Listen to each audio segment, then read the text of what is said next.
G'day you mob, Pete here, and this is another episode of Aussie English, the number one place for anyone and everyone wanting to learn Australian English. So today I have a Goss episode for you where I sit down with my old man, my father, Ian Smisson, and we talk about the week's news, whether locally down under here in Australia or non-locally overseas in other parts of the world. Okay, and we sometimes also talk about whatever comes to mind, right? If we can think of something interesting to share with you guys related to us or Australia, we also talk about that in the Goss.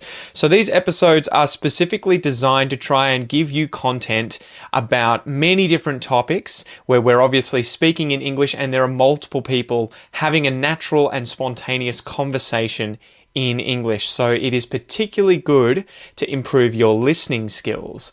In order to complement that though, I really recommend that you join the podcast membership or the academy membership at aussieenglish.com.au, where you will get access to the full transcripts of these episodes, the PDFs, the downloads, and you can also use the online PDF reader to read and listen at the same time. Okay, so if you really want to improve your listening skills fast, get the transcript, listen and read at the same time, keep practicing, and that is the quickest way to level up your English. Anyway, I've been rabbiting on a bit. I've been talking a bit.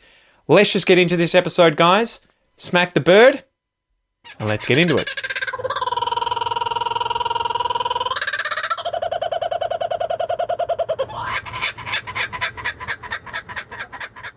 G'day, Dad. Hello, Peter. Am I in trouble? We just raise the level of decorum Informality. a little. Yeah. Formality. Yes. Sorry, your cat's harassing me. He wants some affection. He is. He's Little getting scraps. affection. I'm scratching him on the neck, but that's not enough. He's such a pest. But he's a good pest. He is. He always sleeps with me. Kisses my feet warm at the moment. Uh-oh. Under What the does he covers. sleep under the covers between your feet? Yeah, it's great. It's cold at the moment, and we're trying to keep the heat off so that we save money. Last electricity bill was like $700. Holy moly. I know. Winter. It's brutal. Yeah. So, good on you, Scraps. Good boy. So, education researcher calls for primary schools to have courage to rethink homework. Yes. And you were like, fuck yes. Well, rethink school, but homework in particular. Yeah, that's it. So this article again is on ABC News. When Estelle Truman was growing up, homework was par for the course. But now her two daughters are in primary school at Townsville in North Queensland. Homework isn't mentioned. There's no purpose, Miss Truman said. If we get home and want to prepare a meal together or spend time together outside before bed, we can and don't have to hope that we won't get in trouble tomorrow because we haven't done the reader. Yeah. So yeah, it was an interesting article talking about, I guess, the research related to levels of homework at primary school age and whether or not it's beneficial. And effectively, this Professor John Hattie had done a study with 130. It was like a meta-study of 130,000 other studies saying that there was no evidence that it was really useful at primary school age.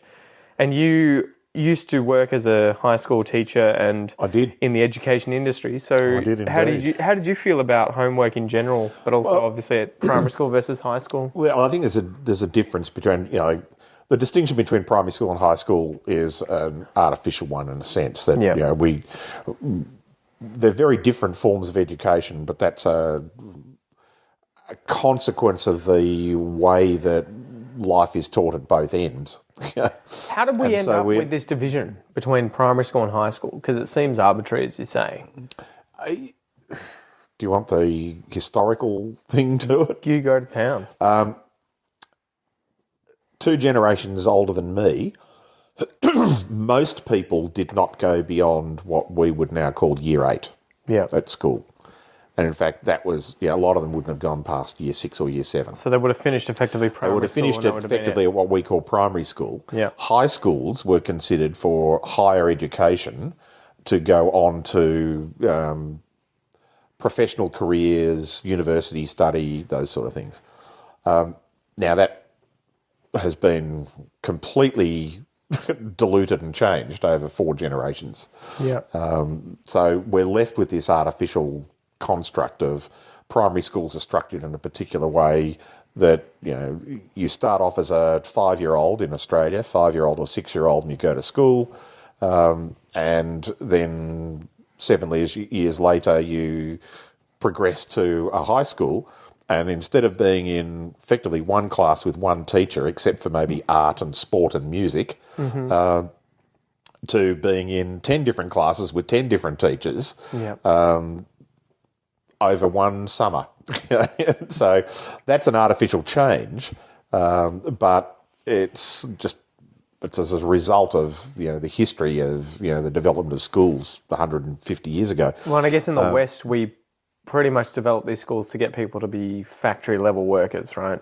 Yeah, well, a lot of the times the way we structured schools, you can go back even further than that. You can go back to agricultural times. The way we structure school was we didn't give people summer off because they wanted to go on holidays and things. We gave people summer and early autumn off because they had to go home and be at home to harvest the crops and those sort of things. So that's really where we get, you reckon, the summer holidays from and everything. It's all about that. Originally it was done that. And the legislation in European countries, was... Not everyone was the same, but legislations around the amount of time that people had to spend in school in terms of hours a day, days a year, and so on, was created based on the expectation that we'll just do what we currently do. Yeah. Now, that's a different story around, we're talking about homework, but the reason I'm talking about that distinction is that I think homework for primary school students is a complete waste of time. Hence wanting to talk about this article. Except for reading. Yeah. Because there is an enormous amount of educational research that suggests that children who read at home are going to be better learners than children who don't. Well, I guess it's cross. In fact, it's even disciplinary. It's even more bizarre than that. You're going to read in every It's children who have books in their house are going to be better learners, even if they never read one. Well, we just have loads of books and don't actually show the kids. Yeah, they're screwed both times. We just leave them in the garage. The money gets spent on the books and the kids don't get to see them. We just know by having them, the kids are going to be smart. Yes, exactly. That's how it works, right? Exactly. We just have a garage full of books. So I think reading practice is a good thing to do. It's also, if you treat it the right way and don't make it a task, it's also a social thing to do with kids. Let's sit down and read a couple of pages of a book. It's funny, I feel bad a lot of the time because we don't do a great deal of reading. We do from time to time, but a lot of the time they want to watch videos of things on YouTube and everything. So Noah at night will be like, when we go to bed, can you show me how black holes function? How they work? And you're just like, what the fuck, man? How did you learn about that? And he realizes he's been watching Transformers or something and there's been a black hole. Or he'll be like, can you show me how trains were invented? Yeah. And the cool thing is you can just get YouTube up and be like, show me how trains were invented, and they'll have a description, in a video and everything, so you don't have to pull it out of your butt. I know. But at the same time, I'm like, how useful is this compared to, say, sitting down and trying to read?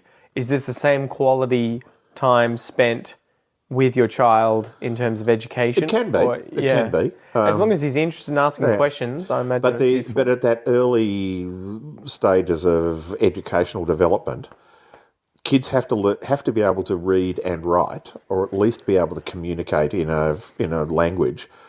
Now you don't have to, because you can just, as long as you can find a Google app on something, you can search just by voice. Yeah. You wonder how much that's going to be a hindrance to kids in the future, because I remember being at school and every now and then you would hear of children somehow making it through to like year 7 or 8 and being illiterate. Not being able to read at all. I taught... I was a high school teacher, and I taught kids who couldn't read.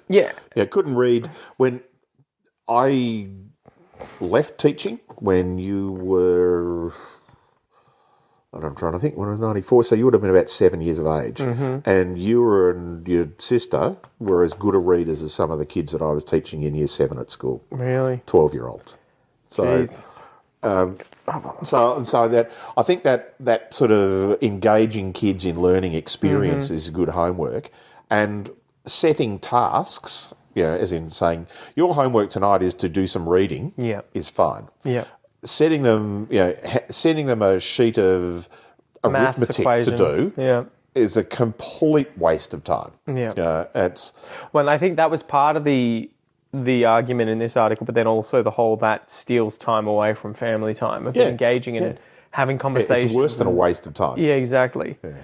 But it was interesting. I wonder how much having the ability to use things like AI and Siri and phones and all that sort of stuff and being able to just talk to them and then getting answers back will help or hinder kids at high school. Like, because I'm obviously not in that world, so I have no idea. I assume it's affecting it now. Well, I haven't been in a high school classroom for 30 years. But I can imagine that if you had a smartphone and you're one of these kids that you were talking about who was, at the level of reading of a 7-year-old in year 8 or 9 or whatever, that they're going to be able to hide a lot easier. Yeah, as in a sense of just Google it by voice. Yeah, but also I guess on the flip side, it's allowing them to function a lot higher, at a higher level, despite their illiteracy. Yeah. But, it's mind-blowing thinking about those things, that there are kids that slip through the cracks and just can't and go on to adulthood. I think the other part of that is, and I'm not suggesting that all education, as opposed to learning, and they're quite distinct, but that all education only happens in the classroom for 5 hours a day. Mm-hmm. That's not what I'm saying, and certainly what I other than maths homework, I used to set maths homework for high school students, and the homework was finish up to this point, with the expectation that the kids who were good at it and quick at it could finish it in class. Yeah. Those that couldn't, I expect them to have a go at it, and I would always give them time at the beginning of the next lesson to say, all right, who hasn't finished, let's have a go and work through the stuff that you were struggling with. It was a way of identifying what they were struggling with, but giving them the opportunity to go and just spend longer doing, because sometimes everybody has variable times that they take to do things, regardless of whether you're good at it or not. So giving kids more time to do things. But teaching science, and health, which are the two other subjects I taught it, not the year 11s and 12s, but 7 to 10, my homework was implied. And that was, I used to teach mostly project-based work. Mm-hmm. And if you get kids interested in something, they will spend an inordinate amount of their own time afterwards investigating, finding things out, trying things, getting people's opinions and whatever. And that's what learning is about. Yeah. And to me, it was getting kids excited about learning was implying that they will do homework, because they would do it just because... sorry, the cat's just gone mad. They would do it because they were interested, not because you told them they had to and that they were going to get marked on it. If it's just another task for kids to do, then it's pointless. So what are your sort of criticisms of the schooling system in Australia, whether it's primary school or high school? It's not just Australia. But I mean in the Western world, right? Yeah. In fact, most of the world now. Well, because a lot of it is built on what the Western model is. It's all built on the old European model. Well, it was never designed for learning. It was designed to teach people rote tasks, right? Exactly. Yeah. And that's the problem is that we force kids into saying that you're going to spend, now almost everybody does these days, you're going to spend 13 years at school. Yeah. And in those 13 years, we're going to structure it the same way for everybody. And we're going to structure it not based on the best way for you to learn, but on the best way that we can administer it. It's funny too, to pause you there. I remember someone, I can't remember who it was, but I remember them saying, isn't it weird that we send kids to school for 13 years and they come out being able to do fuck all? Yeah. Like they can't get a job the next day as a waiter. They don't have any of they couldn't cook basic food. They don't have all these skills that would get you a low-level job anywhere at the end of high school effectively. Like you would have to do on-the-job learning and all that. So it is one of those things where it's ironic that we have this system in place to teach kids to be employable effectively. Well, you could say it's not just school. You could say the same thing about universities. Other than professional degrees like engineering, teaching, nursing, medicine, law, those sorts of things, where you are being job. It's an academic apprenticeship to being qualified to do a job. Yeah. you go and do a science degree and an arts degree. The science degree is designed to create science researchers. About 1% of people who do science degrees go on beyond maybe an honours or a master's program to actually do research. You're not being taught to be a lab assistant. You're not being taught that. So you got to learn that. Here's your degree. Now go and get this job and learn how to do it. Is very different. Well, and that would be the majority. Commerce degrees, arts degrees, just generic degrees are not teaching people how to get jobs. But universities were never set up to do that. In my lifetime, when I went to university, it was academic. Yeah. Even if you went and studied arts or commerce or whatever, or medicine or law or everything, it was an academic program. And only about 5% of people went to university. Now more than 50% of people go to university. And more than 50% of the rest go to some other form of higher education or tertiary education. But they're still operating the same way. But getting back to schools, it's just this conundrum of it's a $1 trillion industry in Australia that we cannot pause to change it for a year to get it right, or 2 years or 3 years, to evolve it into something that will be much better. What's the fallacy again?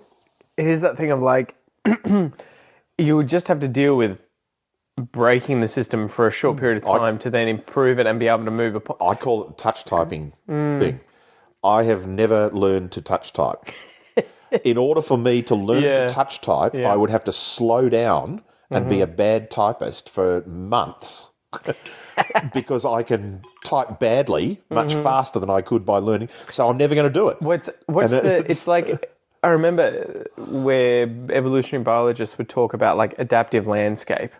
This is probably a bit esoteric and hard to describe, but effectively you have like these mountains of adaptation where you adapt to be able to do a certain thing, but you can't jump from mountain to mountain. No. You would have to go down into the valley. The valleys are completely different. Yeah, and then come back up the next mountain, and it's effectively, you can't evolve backwards, right? You end up evolving a certain series of traits to be able to do a certain thing, but even if you've lost the traits, the generic traits to be able to do other things. Yeah, exactly. And so it's very difficult to, even if it's very close by, get from one peak to the next peak.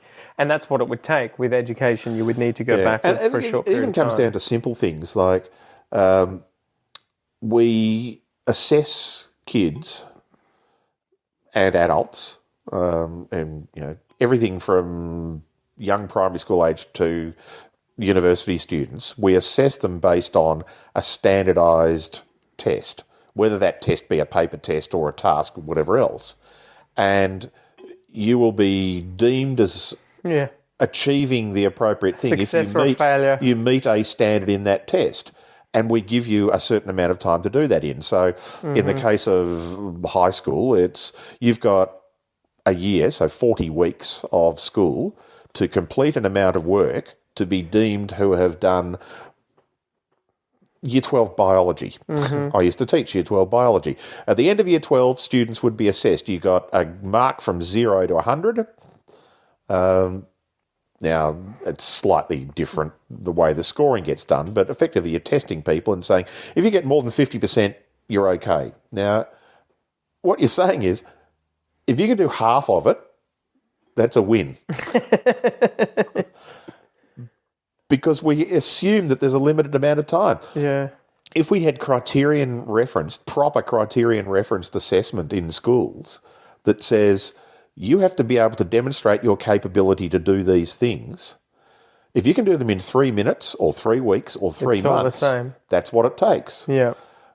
But the engagement of teachers to be able to handle kids doing things at, if you've got, and the way that it is structured is purely numerical. It's just about a financial thing to say, we'll have 25 students in a high school class, and because that's what we can finance. We can put one teacher per 25 kids.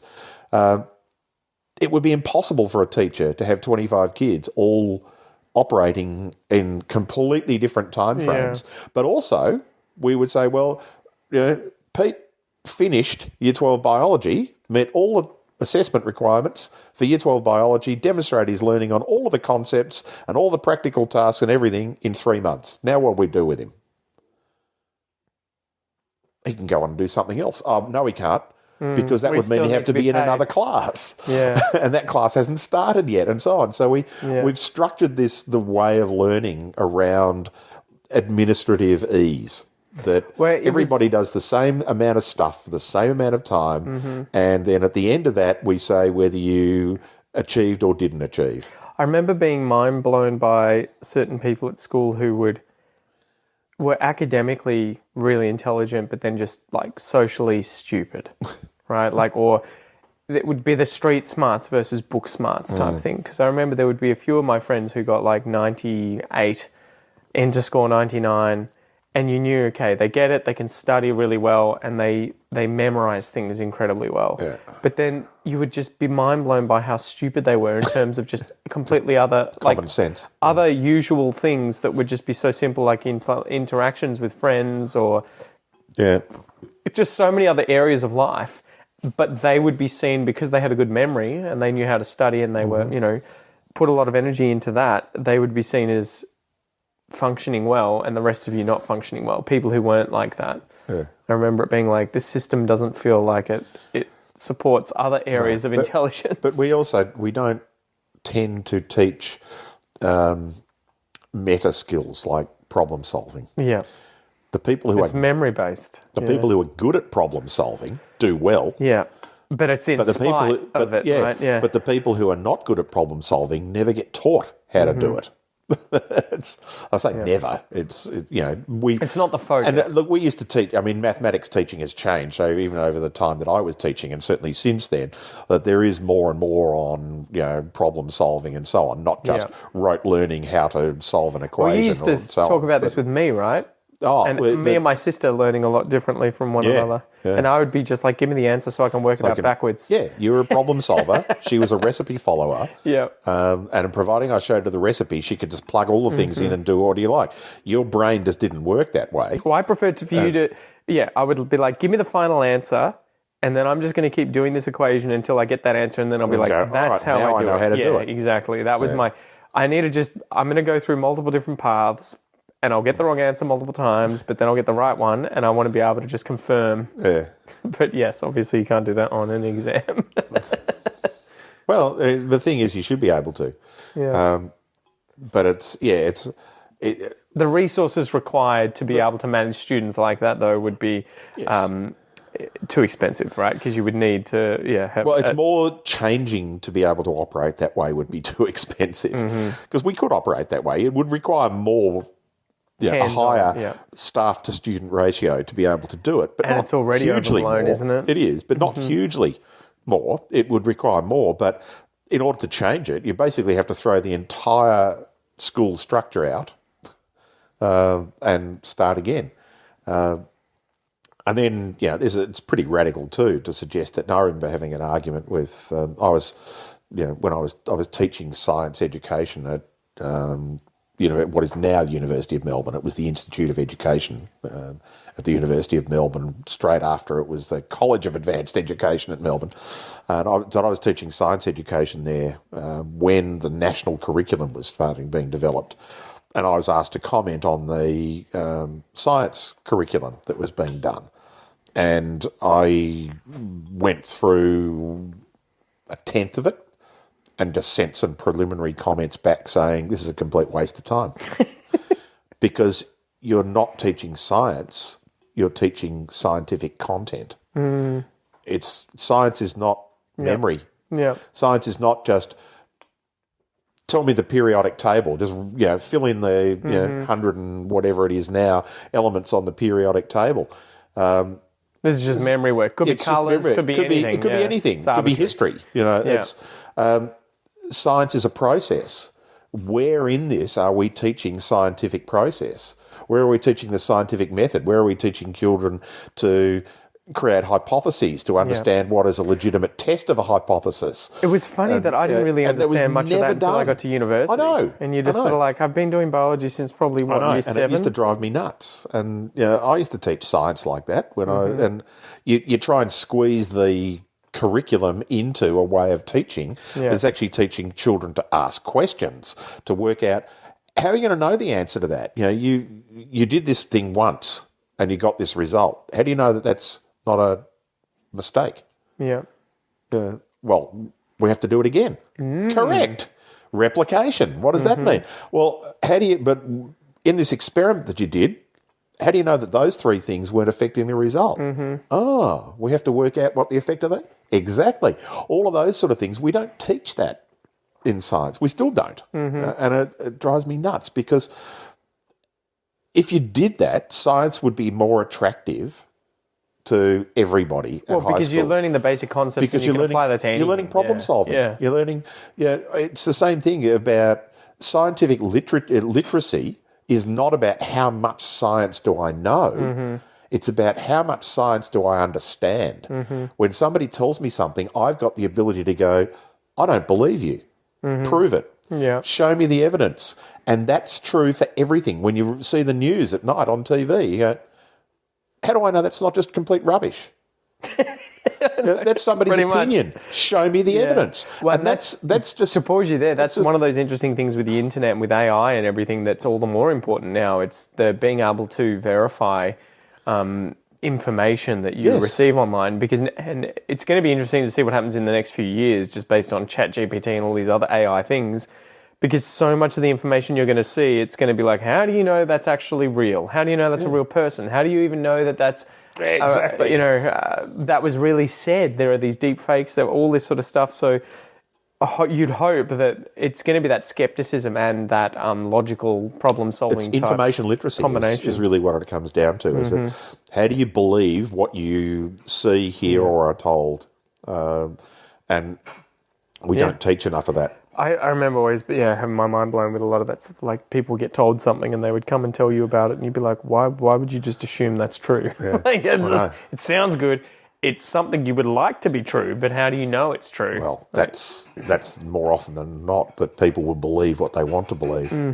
So your cat's gone mad over here. He's a pest. He gets into the sink and just licks things and tries to... He's just, hence his name, Scraps, I guess. Damn it, Scraps. Anyway... Cool. So how do we fix the system? We can't. Yeah, it's just fucked. Yeah, good luck. Pretty much. Yeah. Yeah. Pray. And that's well, you've got children, I've got grandchildren who will be, one of them is already we need to move not to yours, Finland. but the Finns have sort of got it right. Or at least they're trying. Least number of hours, least number of years in school, and the highest accomplishments. Best results. Yeah. And the Polish, I think in this article it was mentioned, the Polish have started to abolish primary school homework and everything too, working towards a system that's more efficient and better for kids. Yeah, I imagine. It's funny though, I find myself so often just being like almost irritated at how hyperactive my son is and wondering, is there something wrong with him? Like, why can't he just sit down and concentrate? And I wonder how much I've just been programmed by society to think that is what a child is meant to be like. A good child. Yeah, exactly. But no, he's inquisitive. Yeah. And that's really... school is almost a war on boys to some extent too, from what I understand, where it's just you're constantly trying to put young boys in a certain sit still, don't ask questions, be quiet, listen to the teacher box, and you're like, they're not like that at such a young age. They're not like that at all. And most girls aren't either, but girls are much more likely to comply. Girls are compliant. They're just sitting there going, there's a complete generalisation, but they're much more likely to comply with rules. And resent you for it. And they're not... It'll come back later. And they're not driven by testosterone either, so that helps. But when they're not trying to impress anyone. Well, they impress them in other ways. But, yeah, exactly. Anyway, all right, cool. Thanks for joining us, guys. We'll see you next time. See ya.